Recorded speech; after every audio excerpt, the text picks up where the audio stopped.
น้องสาวดีน้องก็มีสเปคอยู่บ่ผู้บ่าวอยู่ในใจน้องมักแบบใดมีอยู่บ่ ไปแล้วมาลงรถ ฮะมีแบบใดมักคนแบบใด สูง สูง ตัวดำ ตัวดำ แต่บ่ดำลายเด้ บ่ดำลายอะไรอีกบ่น่ะ แล้วก็ คือสูงยาวข้าวเท่เนาะ อะไรต้องสูงยาวขาวเท่รอเรารวยครบทุกอย่างบ่เด้อนะ บ่ต้องรอกันได้ บ่รอ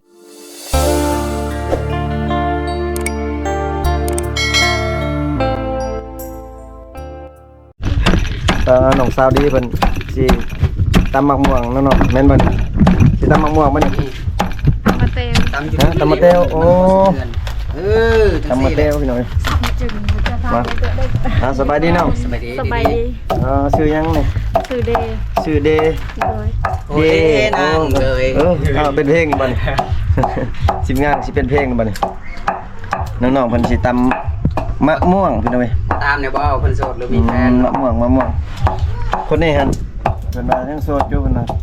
โสดชิงๆ แต่ว่าน้องนี่ยังโสดอยู่บ่น้องเดสาวเดโสดอยู่บ่ โสดอยู่ โสดอยู่ยังโสดจักเปอร์เซ็นต์น้อง 100% 100%โอ้บ่เอามาผู้บ่าว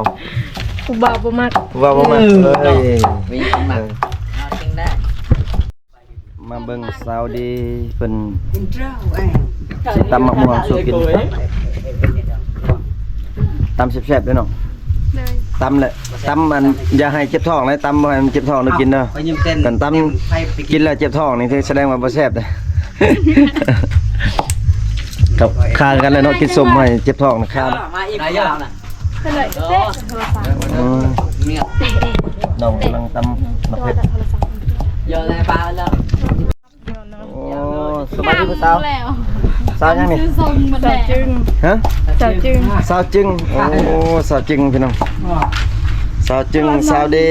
สาวดีพี่น้อง เจ้าตาหน้าผม จับ น่ะ กันเจ้าน ายแก้ไว้ก่อนได้แก้ไว้น่ะ สาวดีเพิ่นสิตำมะม่วงพี่น้องทีมงานรอท่ากินโอ้ทีมงาน สายยังวะไปยังช่วย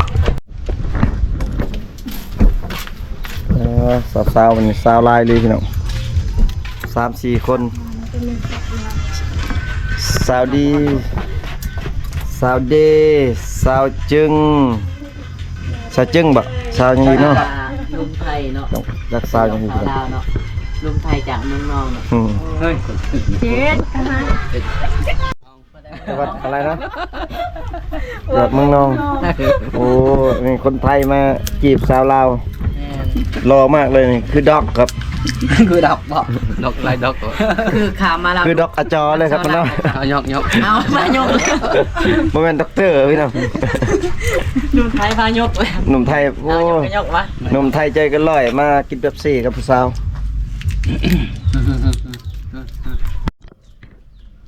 น้องเป็นกำลังพาหมองมองเป็นสาวดีงามพี่น้อง อันไหนแหละยอดพี่ จุกีแล้วบ้านเนี่ย น้องสาวยัง น้ำ นะ ใส่หมดตังดง ชื่อนั่นก็ชื่อลาวครับบ้านน้องชื่อยังน้อง เปิ้ลหมวกอ่ะ เจ ฮะ เจเจอาตายเลย ชื่อเก้ กินเตีย โอ้ชื่อน้องเก้พี่น้อง อย่าตายไทย โอ้ น้องคนนี้บ่ นี่จะพูงาม เดี๋ยวก้า ช่องไอ้น้องบ้าง ล่างเลยก่อน ถ่ายคือกัน เดเก้เนาะโอ้เฉพาะเนาะ จุดตะกักก่อนก่อนมาตาย เดเก้ รับสาว เนาะแล้วว่าเราหาว่ายันกล้องแต่ยันแต่บุมีคนมัดเรา เนาะอยากจะมีผู้มัก FC เห็นนี่ FC มักโดนแล้วนี่ มากนั่นแหละ นี่คนบ่งาม คนอยู่แต่ว่าเขาจะหายกองเนาะกากกองโอ้สาวคนนี้ มีแต่สาวดีเพิ่นเนาะกล้าเข้ากล้องเพิ่น มีดูเดียวเราเนี่ยแหละ อืม ลื่นนะยาก กับน้องน่ะก็กล้าอยู่นี่ ต้องยังก็ลืมเลยซื้อยังไงก็จึงบอกยังไงก็ฮะ รักจัง จึง บอกว่าไม่ดอกยังไงก็ อยู่เมืองดักจึง เอาแล้วสาวแถวหมู่บ้านเอาสไลด์เนาะสุบกาเกากองไปเลยเนาะ ของสาวญาติเนาะ ดักจึง มาแต่เมืองดักจึง ยันปีนตัวไป สาว ได้บอก ๆชนอันนั้นบ่ชนเผ่ายังนี่ กอง หมู่กองบ่ตรี ตี ฮะ ชนเผ่าตรีเนาะโอ้ ชนเผ่าตรีบ่แม่นมังกรกันเด้อมื้อนี้บ่าวไทยพา FC มาเบิ่งผู้สาวชนเผ่าตรีพี่น้องหันลิ้นมาเป็นตรี เนี่ยป้าteror mah ya เอาชน เนี่ย สาวๆอยู่อันเขตหมู่บ้านเจ้านี่ลายผู้งามเนาะบ่ค่อย นายแต่เขาจะให้ บ่กล้าเข้ากล้องมัน บ่กล้าเข้ากล้องเนาะ มีแตะคอยนี่แหละสามคน3คน4คน คนงามๆนี่บ่กล้าเข้ากล้องหมดเนาะ แม่น มีแต่คนขี้ร้ายคือเฮาแล้วกล้าเข้ากล้อง ที่เหตุผลที่เขาบอกครับปนาบอกกล้าเข้ากล้องนะเพราะว่าเขามีผู้บ่าวเด้ แม่นเขาเจ้างามเนาะ ยันผู้บ่าวเขาเห็นเด้ แม่น เขาเก่งกัน ไอ้นี่แหละกันคนที่โสดนะเขาต้องการแบบผู้บ่าวแม่นบ่ แม่น เขาต้องเข้ากล้องแบบหาคู่ให้ในเด้อประมาณนั้น เอ้ยอันนี้แสดงว่า ค่อยในหาผู้สาวให้ค่อยในเด้อ เอ้ยขอสดอันนี้นะแสดงว่าเขาเจ้านี่มีแฟนหรือบ่จักเนาะ น่าจะมีแล้วแหละฉันนับ ยังบ่มีบ่ แม่นยังบ่มี ยกมือเอ้ย จังยังเด้อ ปลาไปเลยนี่สาวนี่น้องนี่คือสิยังบ่มีลีนี่ ว่าเห็นบ่คนโสดมันต้องแบบนี้เห็นบ่บ่ได้อายนะ เฮ้ย แนวหอมโสดเนาะ ต้องกินดาเดโตบิบิดา เปียกรออีกซิม เจ้าดีบ่สวัสดีกันดีเด้อ สาวๆเพิ่นกินมะม่วง วิธีการส้มของเจ้าโซ่มันดู ม่วง ลองดีมาการแบบใดวิธีการลองกันได้มันดีอะไรไปลอง ดูได้ตรง มาใส่ในนี้ก็ได้ ตอกซะเลย วางกระโตกเนาะ อยู่นี่คักเลย แบบนี้แหละมันจึงเห็นเวิร์ดทุกคนมาเสิร์ฟ กินสดเหมือนกันเด้อพี่น้องนะ ใส่บัดนี้ มาเด้อ FC เด้อFC กินตำกินมะม่วงน้ำแน่ มากินมักม่วงนำกันเด้อ มาเกิดเป็นยี่บ่ทำอ่ะ ไม่อายเด้ออายเด้อ อายเด้ออายเลย เล่นบ่เป็นกั เกิ น ดบ่เป็นเนาะอ๋อพี่น้องมาเดี๋ยวบอกไทยสิลองซีมือพี่น้องซีมือของน้องดี ใครวะ เรียน นำมาให้ เรียนปุ๊ กาเป็นตาจะให้รู้ว่านี่เป็นลูก ตึงนากาตะ ยิงแล้ว เรียนปุ๊เรียน ก็จะเรียน แต่ว่าแต่ไม่ยิน ตอน แต่ นี้กำลังพา นัก กัน ล่างกลาด มันยังมะม่วงวะ น่าดวงอันมันก็จะได้ สม มากม่วงเนาะ บึงกระเปน สาวมีคนงามแต่ชายกองเนี่ยสบายเนาะจักเสียจึงได้ให้ผู้สาววายกองเนี่ยเนาะจับไปกับคู่ว่าบ่แม่มาแม่ ไปเลย แม่บอก เปรี้ยวดีป่ะ ตัวอะไรบอก ครับแอมบอก ตื่นแอมมาจ้า แอมมาจากการที่ทำเป็นภาษาท้องถิ่นเนาะว่าแซ่บบ่เนาะแซ่บได้กินได้ ป้าจะไปใช้พวก มีแต่คนงาม ช่วงรถลายอะรถได้ ๆปลูกไหมทำเผ็ดแบบบ้านๆมาทุกคนเบิ้งงามได้มันงามยังไงเอ้าโอ้ยจ่อพูด ว่าเหมือน ตอบเอง แต่บ่ฮู้สเปคเขาเจ้ามักผู้บ่าวแบบใดยังบ่จักเนาะ น้องดีน้อง ได้มืด อะไรน้องดีไปเลย เจ็บท้องแหละ น้องจึง ทายตลอด น้องก็มีผู้บ่าววันรวยยัง ออก โสด มา เนาะ พี่แบบบ่ต้องล้าง น้อง เด้อ สาว มันนัวบ่ น้องโสดปะ โอ้ยถ้า น้องมีสเปคแบบผู้บ่าวว่ามักแบบอะไร แบบค่อยนี่เอาบ่ แบบบ่คุยเนี่ยเอาบ่ แบบคุยกันว่าเอาเนาะ ดูว่าแบบ จักจังไหน ดูว่าแบบเบาหลาเนี่ย แบบค่อยบ่มีไผเอา โอ้ยเอาแล้วเนาะ บ่มีสเปค พวกเขาจองแล้ว สเปคมันบ่มีสเปคของเขาเจ้านะ เมียก็บ่ได้หักเมียแล้วเนาะ บ้านนอกได้สาวน้องมีสเปค มันเอามากมี น้องมี แบบใดก็มาก ได้กันมักบ้านเนาะ ด้วยแบบใดก็หับได้หมด แบบอ้าย มาเราก่อน ได้มาได้ การแต่อายบ่มาก ตัวมือลาวเลยเด้อตักแม่ น้องเอาไปกินแล้วต้อง ส บอ เป ก คสเปคบ่ได้ก็ได้เพิ่นว่า เอ้ยบ่มีบ่ บ้านนอกได้ซะน้องบ่น้องมีสเปคอยู่บ่บ่มีมักแบบได้ผู้บ่าว เพิ่นบ่ปากเพิ่นให้บ่เอาเพิ่น มัก สิ ไปได้เนาะ เอาเอง มักไปได้เนาะ แบบใดก็ได้มืด แบบใดก็ได้เบิด พิการก็ได้ยังบ่ได้ก็ได้ เบาเกิน บ่มีสเปคเนาะบ่ได้ก็ได้เนาะแต่ว่าต้องมีครบ32อย่างอยู่ในร่างกายเนาะ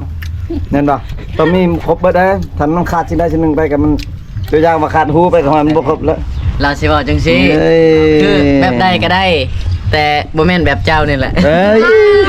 เจ็บใจได้วะ เจ็บใจคนจับกองแบบใดก็ได้ที่บ่แม่นเจ้า แล้วเลอะ แบบใดก็ได้ที่บ่แม่นค่อย เออ ย ปิดกองเมื่อเลย ปิดกล้องกันเถอะ คิดว่าแบบใดก็ได้ที่เป็นแบบให้โอเคนี่น้องสาวดีน้องก็มีสเปคอยู่บ่ผู้บ่าวอยู่ในใจน้องมักแบบใดมีอยู่บ่ ไปเรามาลงบ่ ฮะ นี่ มีแบบใดมักคนแบบใด สูง ชูง สูง ตัวดำ ตัวดำ ๆแต่บ่ดำลายเด้ ๆบ่ดำลายอะไรอีกบ่น่ะ แล้วก็ คือสูงยาวข้าวเท่เนาะ อะไรต้องชูงยาวข้าวเท่รอเรารวยครบหมดทุกอย่างบ่เด้อ บ่ต้องงอก็ได้ บ่รอก็ได้เนาะ แต่ต้องรวย บ่รวยก็ได้เดียว แล้วบ่เกี่ยว เดียวน่ะได้ก็ได้เบิด เนี่ยได้ก็ได้เบิด ก็จะไป เออ ถึงบ่ ขอให้มันครบเบิดอยู่ในห่างกายเนาะมันครบเบิด32อย่างโอเคแล้ว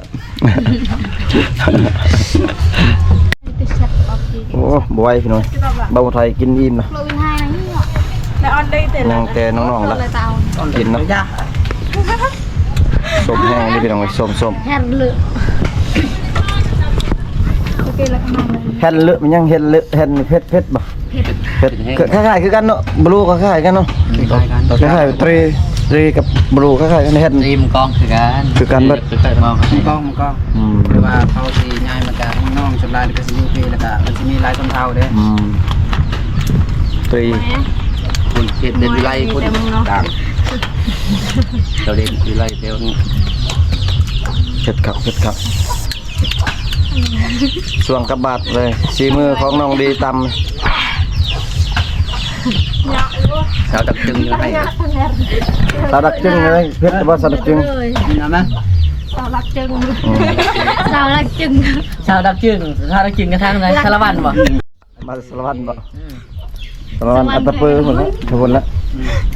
มึงตักจึงบ่ นี่สารวัตรนี่ดักจึงแถบเสกองแถวนั้น ว่าจะไปทุกคนไปกัน เสกองเนาะ เสกอง จะมาพี่ได้จังไหน กินมาลมพัดมาจังหวะ จีนตัวให้มา เบาจีนตัวไอ้มาบ่ บ่เท่าแกยินตัวให้มาบ่ จึง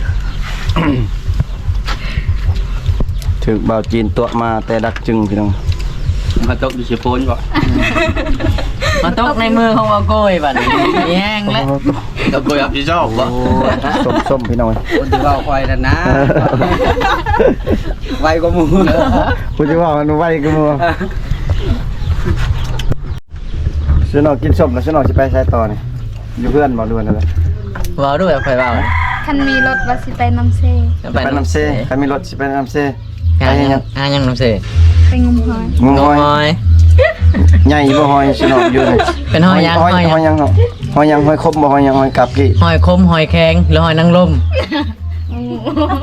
หอยอันหอยจูบน่ะบ่หอยยัง เราใช้ไว้อีก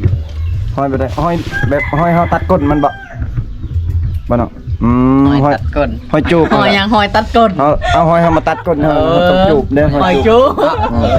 ไม่เป็นหอยกับหอยวันนี้หอยมันใส่อีก หอยกาบมีติหอยกาบก็มีบ่ นี่คือ หักใหญ่อยู่ติหอยกาบบ อสเซนี่มันสิมีแต่หอยกาบเนาะว่าบ่ อืม หอยกาบกับหอยจูบมึงมีที่หอยนางรม หอยกาบนี่ซ้ำอยู่ติหอยซั่นนี่ ยืนอยู่ ใหญ่บ่ซ้ำบ่นี่ บ่ได้ ประมาณ บ่ได้หรอ สร้างเชียงนะ ซ้ำนาน เอ้ยหอยกาบน้อยหรือหอยกาบพี่น้องเว้ยคิดว่าหอยกาบใหญ่ นิ้ว 2 นิ้ว ใหญ่สุดต้องมีที่3 3 นิ้วยังมีดิ มาแค่หยัง ได้เนาะ อืม ใหญ่เรียรับ4 5ก็มีเนาะ นอกบ่ได้สิไปงมหอยเด้อพี่น้องเว้ย สินังเสือเห็นตอนนังมาเกด โอ้บ่ล่ะกินส้มเก่งเนาะ นั่น คนกินส้มเก่งนี่เขาว่าเฮ็ดเวียกเก่งนะ ยังวะ อะ กินดอก เฮ็ดเวียกเก่งเลยแข็งแห้ง เห็ดเวียกไปให้ไปชวนติ เวียกอันนั้นก็เก่งเวียกอันนั้นก็เบิดเลย เวียกนั่น เวียกกลางเว้นก็เก่งกลางคืนก็เก่งเลย ยังกับกูนี่วะ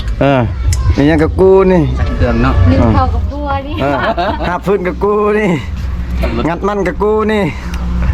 คนกินส้มเก่งนี่ FC ว่าบอกว่าต้องแข็งแห้งนี่พี่น้องเว้ยบ่ว่าเวียกกลางคืนหรือกลางเว้นกับกินส้มเก่งนี่โอ้ยสุดยอดเลยเฮ็ดเวียก กลางคืนก็ไปงานมั่นบ่ ว่ามันต้องนอนบ่ได้เด้ย บ้านชุจ่าเขางัดคือบ่งัดกัน น้องๆเพิ่นยังกินมะม่วงอยู่ยังบ่อิ่มอยู่พี่น้องเว้ย ไม่ได้ ตุ้มกันนะเดือดไปด่า ว่ากูสิไปไปใช่ไปไหมถูกได้ไหม เบียร์คือนั่งตัวเบียร์ ยำน้ำแห้งมัน ไป เป็นฮอต เบีย เปีย ร์คือโยตะรุ่นคิดนานไปป่ะใช่ไหมคือเมื่อไหร่ตัวเช็ดก็คือที่เนี่ยหนักอยู่แต่เวียดนามอยู่แต่ดูนนึงแต่คือใส่คือแบนไปเลยต้องจันไปไปจันน้องๆเพิ่นจักเพิ่นไปซื้อหยังพี่น้อง เดินเก่าเหยาเนาะยาวๆเลย ตัวนักกาวดาว เพิ่นไปซื้อหยังมาน้องๆเพิ่นซื้อน้ำดื่มมันเบิ่งโอ้ มาล้างบ่ตีนหน้ามึง มีตัวนกทั้งเป็น ได้ดี อ่ะยายให้เบิ่งดูว่าเป็นใช่บ่ น้ำ ก็ซื้อกับ สโมโอ้น้องบรรยายน้ำมากินนี่พี่น้องเอ้ยทั้งงามทั้งใจดีเลยพี่น้อง ตัวดีเลยเงินอาย นี่แม่ใจดีเลย โอ้ยบ่แล้วใจหายเนาะมันจะหาย จ้าจ้าที่ใครจ้าเออตัวนะพอดีเลยฮะ ก่อนจะสั่ง มาเลย ได้บ่ มาเลย โอ้ยเนี่ยอันเนี่ย เราบ่กล้าดอกบ่กล้าเข้ากล่องมาจัก อ๋อเนี่ยในหัวยอดเลยคือ มาเลย จังมันง่อยนะผมซื้อมาขายชอบบ่ โอ้อากาศก็เอาแห้งเลยมื้อนี้ กิน สาวลายเลยพี่น้องเอ้ยสาวบ้าน กลั้น กินรถ แบน มันแบนตลอดเลยเกี่ยวกับอย่างแบบลงคลิปแบบผู้สาวมันแบนแบบบ่ได้ถ่ายแบบแนวปุ๊บแนวโปแนวหยั จ้าง เดินกัน เจ้าลงแต่คลิปอันคำคมอยู่ติคลิปคำคมมันติเจ้าลง บ่สำได้กับคลิปผู้สาวนี่อันนี้ก็แบบผู้สาวสิมันพิษตัวนึงมันน่ะบ่ให้เลยนะครับผู้สาวขับรถแล้วก็แบบบ๊ายบายเด้เรา พนักพนันกับลงคลิปโปไปเลย ลงคลิปโป ยังไงมันแบนนี่เลย จะได้ไลค์ก็ได้บ่ หลังจากกินมะม่วงกินส้มกินน้ำหวานแล้วกับบางท่านก็สิขอปิดคลิปก่อนนะพี่น้องเนาะ อย่ามา บางท่านสิขอ ผู้สาว กับเพื่อนกับซ่านกันพี่น้องมาไกลเดินทางไกลมื้อนี้ก็หลายกิโลเติบมาหาสาวๆอยู่เซปูนเนาะบ๊ายบาย FC แน่เนาะ ไปผู้สาวบ้านดงเนาะเอ็นได้ สาวบันดงเลย ผู้สาวบ้านดงปิดตาเนาะบ๊ายบาย สบายเด้อคอยกับบ๊ายบายผู้สาว สาวบอกโกยบ๊ายบายพี่น้อง มาคนใด เจอกันคลิปหน้าพี่น้องเว้ย